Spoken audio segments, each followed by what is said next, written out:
घर के वास्तु के बारे में जानकारी होने के पहले हमें कम से कम अपने बॉडी या शरीर वास्तु के बारे में जानकारी कर लेनी चाहिए।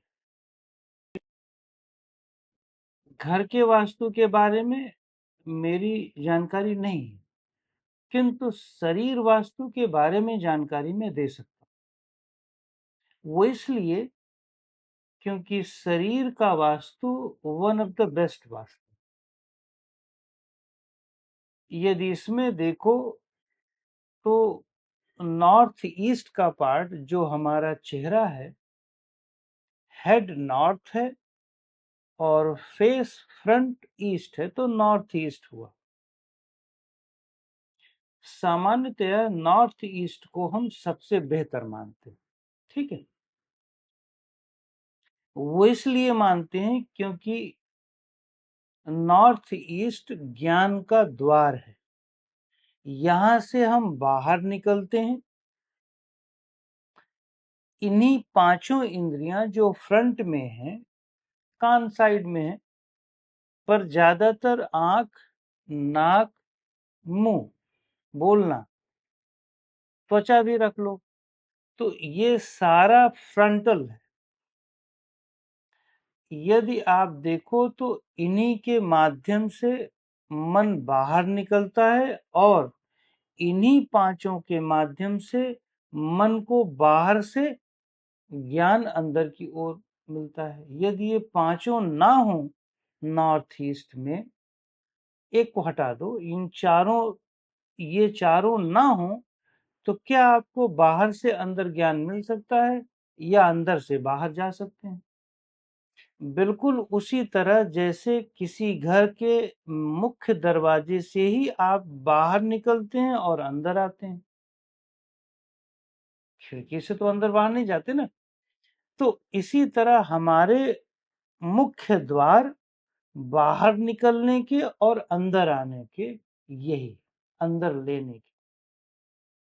इसीलिए संभवतः मुझे घर के वास्तु के बारे में उतनी नॉलेज नहीं है।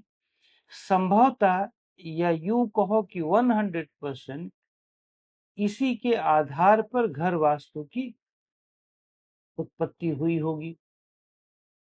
तो प्रमुख रूप से आप इस एरिया को, नॉर्थ ईस्ट को पवित्र रखें। अब बाहर के घर में हर जगह नॉर्थ ईस्ट तो मिल नहीं सकता, लेकिन ये प्रकृति की जो देन है वहां पे तो नॉर्थ ईस्ट ही है। ये तो परमानेंट है। किसी की आंख पीछे नहीं लग सकती या पैर में नहीं आ सकती। ये बाय बर्थ प्रकृति ने, ईश्वर ने, जिसने भी दिया, ये बाय बर्थ है, जेनेटिक है। अब इसमें कर क्या सकते हो? यदि वास्तु दोष, मतलब वास्तु दोष इसमें कैसे आ सकता है, ये देखना है। इसमें वास्तु दोष तब आएगा जब ये इंद्रियां दो तरीके से गड़बड़ होगा। या तो ज्ञानात्मक रूप से कुछ दोष आ गया, आपकी दृष्टि ही कुछ और है, देखने का तरीका ही भिन्न है, वो भी वास्तु दोष है, बॉडी वास्तु दोष। दूसरा वास्तु दोष ऐन्द्रिक होता है, जैसे बहुत कफ यहाँ पर, फ्लेम यहाँ पर, जैसे नहीं साइनस एरिया में ज्यादा कफ या फ्लेम इकट्ठा हो गया और होल्ड हो गया, तो मैं इसको भी वास्तु दोष में ही लेता हूं। शरीर वास्तु दोष में, शरीर वास्तु दोष में मैं इसलिए लेता हूं क्योंकि इसके माध्यम से आपकी ज्ञानेंद्रियों में वो फ्लो नहीं रहेगा। मन बहुत अच्छी तरह से बाहर खुल के जा नहीं सकता।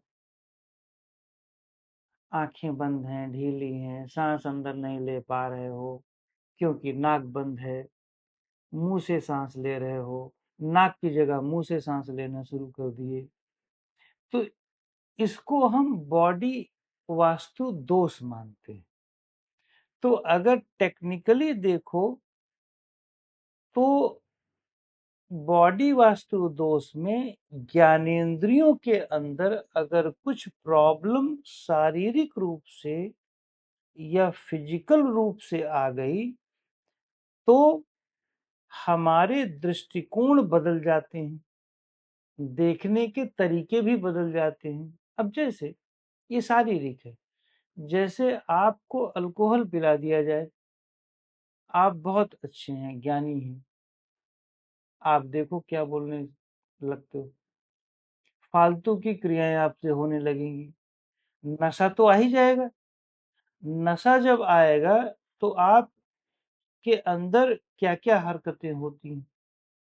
तो मेरा कहने का मतलब है कि ये जितनी बॉडी वास्तु दोष हैं ये शरीर के अंदर ज्ञानेंद्रियों में जो दोष पैदा होता है उसके कारण मन को परेशानी होती है और उसके कारण मन विचलित होता है। अब मन और आप अच्छी तरह से नहीं बैठे। बॉडी वास्तु का उद्देश्य क्या है, या बाहर की वास्तु का भी उद्देश्य क्या है कि आप ऐसे घर का निर्माण करें जिसमें आप शांत और स्थिर, जो हवादार हो, जो इंफॉर्मेटिव हो। अब ये वाले घर तो जो ईंटों से बने हैं वो इंफॉर्मेटिव क्या होंगे, उनके तो बस इतना ही है कि 5 तत्व उसमें प्रॉपर आ जाए, हवा आ जाए, थोड़ा बहुत पानी, पानी का मतलब कि बारिश वाला पानी नहीं, ह्यूमिड, ह्यूमिड हो जाए, थोड़ा सा बेटर हो, आर्द्रता रहे, आसमान प्रॉपर स्पेस रहे जो नीडेबल है, फॉर्म भी रहे, हर चीज रहे, पांचों तक। लेकिन 5 अपने इन शरीर वास्तु में हम इस शरीर में कैसे शांत और स्थिर बैठे, वो तब बैठेंगे जब ये ज्ञानेंद्रियों की जगह ढीली और शांत होगी। ये मन ज्ञानेंद्रियों का बहुत फ्लेक्सिबल उपयोग करेगा, इसमें स्टिफनेस नहीं आ पाएंगी, यहाँ पर आवश्यकता से अधिक फ्लेम नहीं जमा होगा, यहाँ पर आवश्यकता से अधिक वार्मनेस भी नहीं होगी, नहीं ऑल द टाइम आप गर्म फील करोगे। यहाँ पर आवश्यकता से अधिक ड्राइनेस नहीं होगी, तभी मन अंदर से बाहर जा पाएगा और बाहर से अंदर आ पाएगा, और तभी मन अपने को काट करके बाहर की दुनिया से अंदर बैठ पाएगा। जैसे आप रात में अपने घर को बंद करके सो जाते हैं, ना बाहर जाते हैं ना अंदर आते हैं, वैसे ही इस मन को कुछ ऐसा भी चाहिए कि ये इंद्रियों को शट डाउन कर दे। अब ये शट डाउन तो तभी होगा जब ये फ्लेक्सिबल होंगी। यदि इनमें कफ जमा है तो शट डाउन कैसे कर पाओगे, आप मुंह से सांस लोगे, नाक से तो सांस नहीं ले पा रहे हो क्योंकि नाक बंद है। तो शट डाउन तो तभी होगा जब ये सब ढीले और रिलैक्स्ड हो और मन इनकी वात पित्त कफ को बैलेंस किए रखेगा। हर एक ऑर्गन की, हर एक इंद्रियों में अपने वात पित्त और कफ है, ये मेरा अपना अनुभव। तो मेरे अनुसार ये सब चीजों को अगर लेकर के चलोगे तो एक परफेक्ट वास्तु जो प्रकृति ने इसको दिया है, बॉडी वास्तु को, ये परफेक्ट है। इसको, इसमें दोष न डालो। यदि इसमें दोष डालोगे, यदि इसको दूषित करोगे, यदि इसके टॉक्सिन्स नहीं निकालोगे, यदि इसको रेस्ट नहीं दोगे, तो होगा क्या, अल्टीमेटली इंद्रियां कष्ट में नहीं रहेंगी, आप कष्ट में रहोगे। आप अंदर अच्छी तरह से स्वस्थ पूर्वक बैठ नहीं पाओगे, न स्थिर रह पाओगे, और न तो रोग में, रोग में कौन सुखी रहता है, तो कहने का मतलब स्थिर नहीं रह पाओगे और न आनंदित रह पाओगे।